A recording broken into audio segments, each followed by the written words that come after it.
मैं Poonam Nijhawan, Hindi teacher, mount literacy school, Jhansi.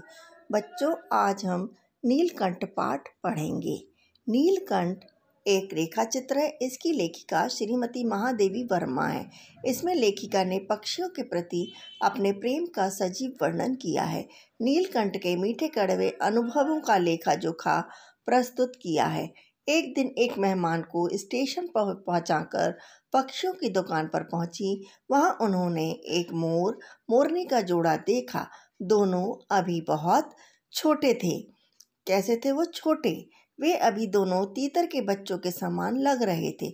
उन्होंने बड़े मियाँ से दोनों पक्षी 30 रुपए में खरीदे और 5 रुपए इनाम के दिए। जब वे पक्षी लेकर घर पहुंची तो सबने कहा कि वे मोर की जगह तीतर ले आई हैं। दुकानदार ने उन्हें ठग लिया है। यह सुन लेखिका चिढ़ गई और पक्षियों को अपने पढ़ने के कमरे में ले गई। लेखिका ने उनका धीरे धीरे बढ़ना अपनी आँखों से देखा। मोर की कलगी बड़ी और चमकीली हो गई थी। आँखों में नीली आभा चमकने लगी थी। गर्दन पर लंबी हरे रंग की थी। पंखों में चमक आने लगी थी। मोरनी का विकास मोर की तरह सौंदर्यमयी नहीं था, परंतु यह मोर की उपयुक्त सहचारिणी थी। मोर का नाम नीली गर्दन के कारण नीलकंठ रखा गया। मोरनी मोर की छाया थी, इसलिए उसका नाम राधा रखा गया। नीलकंठ लेखिका के चिड़ियाघर का स्वामी बन गया था। सभी पक्षी मोर की देख रेख में काम करते थे। जब कोई पक्षी मोर की बात नहीं मानता हो, मोर उसे चोंच से प्रहार कर दंड देता था। क्या करता था? वो दंड देता था। मोर सब पक्षियों से प्रेम भी बहुत करता था।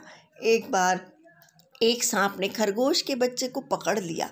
खरगोश का बच्चा धीमी आवाज में चिल्लाया। नीलकंठ के कानों में उसकी आवाज़ पड़ी तो वह भाग कर आया और सांप के फन को पंजे में दबोचा और चोंच से चोट आरंभ कर दी। खरगोश का बच्चा उसके मुख से निकल गया। नीलकंठ ने सांप के टुकड़े कर दिए। राधा ने उसकी कोई सहायता नहीं की, लेकिन अपनी केका ध्वनि से पूरे घर में इस असामान्य घटना की सूचना दे दी। बादलों को देख नीलकंठ पंखों को मंडलाकार एक सहज लय ताल में नृत्य करने लगता। राधा उसकी तरह नाच नहीं सकती थी, परंतु उसके चारों ओर घूमकर उसका साथ अवश्य देती थी। लेखिका को उसका नृत्य अच्छा लगता था। नीलकंठ और राधा को वर्षा ऋतु बहुत अच्छी लगती थी। उन्हें बादलों की आहट सुनाई देने लगती थी। उस समय वे खूब शोर करने लगते। ऐसा लगता था जैसे वे बूंदों को बुलाने के लिए सीढ़ी बना रहे हों। बादलों की गड़गड़ाहट, वर्षा की रिमझिम, बिजली की चमक जितनी अधिक होती, नीलकंठ के नृत्य में उतनी ही तन्मयता और वेग बढ़ता जाता। उन दोनों के प्रेम में एक दिन तीसरा भी आ गया। एक दिन लेखिका को एक घायल मोरनी 7 रुपए में मिली। उसका इलाज करवाया और 1 महीने बाद वह अच्छी हो गई। उसके दोनों पैर खराब हो गए थे, जिसके कारण वह डगमग चलती थी। उसका नाम कुब्जा रखा। उसका स्वभाव उसके नाम के अनुरूप था। कुब्जा से नीलकंठ और राधा का साथ देखा नहीं जाता था।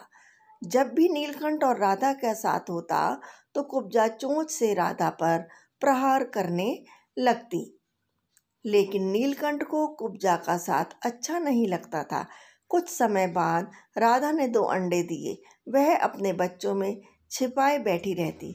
जैसे ही कुब्जा को राधा के अंडों के विषय में पता चला, उसने अपनी चोंच से प्रहार कर अंडों को तोड़ दिया। नीलकंठ इस सब से बहुत दुखी हुआ। वह कुब्जा से बचने के लिए कई दिन तक पेड़ की शाखाओं में छिपकर बैठा रहा। लेखिका बड़े प्यार से पुकार कर उतारती थी। लेखिका पक्षियों के द्वेष भाव से अनजान थी। एक दिन नीलकंठ मर गया। लेखिका को उसकी मृत्यु का कारण समझ नहीं आ रहा था। उसे गंगा तट पर ले गई, जहां उसे प्रवाहित कर दिया। नीलकंठ के ना रहने पर राधा कई दिन तक एक कोने में बैठी रही, जैसे वह नीलकंठ का इंतजार कर रही है। लेकिन कुब्जा नीलकंठ को पेड़ों की शाखाओं पर ढूंढती रहती थी। एक दिन वह अल्सेशियन कुतिया कजली के सामने पड़ गई। कुब्जा ने उसे देखते ही चोंच से प्रहार किया। कजली ने अपने स्वागत के अनुरूप कुब्जा की गर्दन पर 2 दांत लगा दिए। कुब्जा का इलाज करवाया, लेकिन वह नहीं बची। उन तीनों पक्षियों ने लेखिका को पक्षी प्रकृति की विभिन्नता का ज्ञान करवा दिया। धन्यवाद।